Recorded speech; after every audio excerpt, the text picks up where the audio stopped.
Assalamualaikum warahmatullahi wabarakatuh. Perkenalkan, nama saya Andi Yasmin dari Prodi Kesejahteraan Sosial. Di sini saya akan melanjutkan pemaparan materi dari kelompok saya, yaitu pengantar studi HBSE. Perspektif sosiologis dalam HBSE membantu pekerja sosial dan akademisi dalam mengkaji berbagai fenomena sosial termasuk ketimpangan sosial, dinamika kelompok, dan perubahan sosial yang dapat berdampak pada kesejahteraan masyarakat. Misalnya, pekerja sosial dapat menggunakan analisis sosiologis untuk memahami bagaimana kemiskinan struktural, diskriminasi gender, atau marginalisasi kelompok tertentu terjadi dan bagaimana intervensi sosial dapat dirancang untuk mengatasi permasalahan tersebut.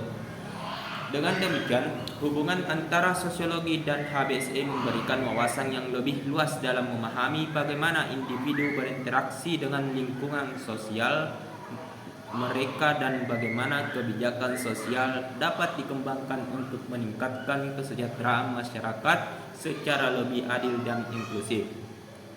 Ekologi sosial dalam human behavior in the social environment atau HBSE menekankan pentingnya memahami interaksi antar individu dan lingkungannya, baik dalam skala kecil maupun besar. Pendekatan ini menyoroti bagaimana berbagai faktor lingkungan memengaruhi perkembangan dan kesejahteraan individu sepanjang hidup mereka.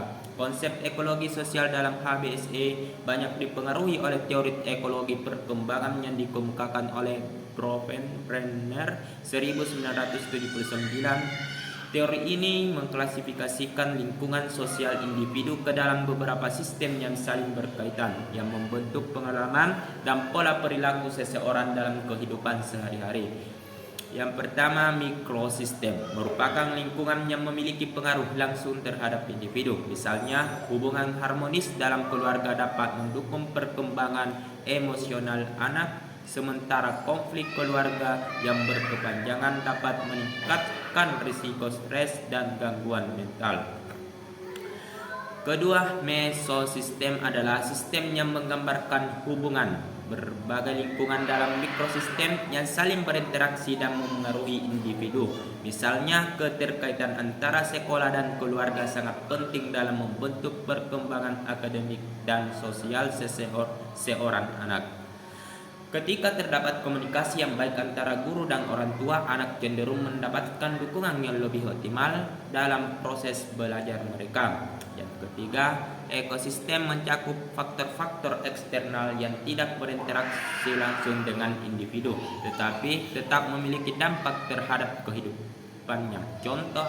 Contohnya adalah kebijakan tempat kerja orang tua yang dapat memengaruhi kesejahteraan anak atau keputusan pemerintah mengenai peraturan lingkungan yang dapat berdampak pada kualitas hidup masyarakat.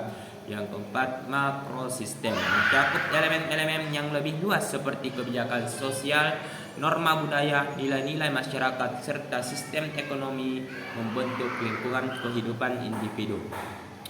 Faktor-faktor dalam makrosistem sangat berpengaruh terhadap pola pikir, sikap, dan perilaku individu dalam masyarakat. Sebagai contoh, dalam budaya yang menekankan nilai-nilai kolektivisme, individu cenderung lebih mengutamakan kepentingan kelompok dibandingkan kepentingan pribadi. Sebaliknya, dalam budaya yang lebih individualistis, kemandirian dan pencapaian pribadi lebih diutamakan. Kelima, kronosistem mempertimbangkan dimensi waktu dalam analisis ekologi sosial dengan menyoroti bagaimana perubahan sosial dan historis memengaruhi perkembangan individu. Misalnya, pengalaman hidup seseorang dapat sangat dipengaruhi oleh peristiwa-peristiwa besar seperti krisis ekonomi, kemajuan teknologi, atau perubahan kebijakan pemerintah. Dengan memahami hubungan antara HBSE, psikologi, sosiologi, dan ekologi sosial, para profesional di bidang pekerjaan sosial, kebijakan sosial, dan ilmu sosial lainnya dapat mengembangkan strategi intervensi yang lebih komprehensif dan berbasis bukti. Pendekatan ekologi sosial memungkinkan analisis yang lebih luas mengenai bagaimana individu beradaptasi dengan lingkungannya, serta bagaimana kebijakan sosial dapat dirancang untuk meningkatkan kesejahteraan masyarakat secara keseluruhan. Perspektif ini juga membantu dalam mengidentifikasi faktor risiko dan faktor pelindung dalam kehidupan individu, sehingga dapat memberikan intervensi yang lebih tepat sasaran dalam meningkatkan kualitas hidup mereka. Mungkin hanya itu yang dapat saya paparkan, kurang lebihnya mohon dimaafkan. Assalamualaikum warahmatullahi wabarakatuh.